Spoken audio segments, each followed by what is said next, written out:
रातिको भात रह्यो भने यसलाई नफाल्नुस्। यो भनेको एउटा अमृत हो। यसलाई एउटा माटाको भाँडोमा रातभरि यसलाई पानी हालेर यसलाई भिजाएर छोडिदिनुस्।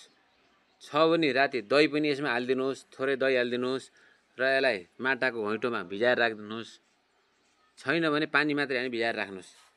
राखिसकेपछि यसलाई अर्को दिन बिहान तपाईले यसमा दही नहालेको भए दही हाल्नुहोस्, थोरै प्याज हाल्नुहोस्, खुर्सानी हाल्नुहोस्, छ भने थोरै जिरा पाउडर, त्यसपछि तपाईको ज्वानो पाउडर, ज्वानो बनाएको हो।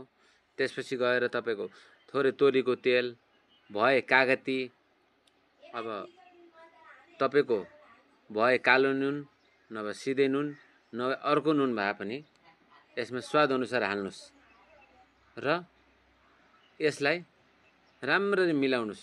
राम्ररी मिलाइसकेपछि तपाईले बिहान खाली पेटमा खानुस्।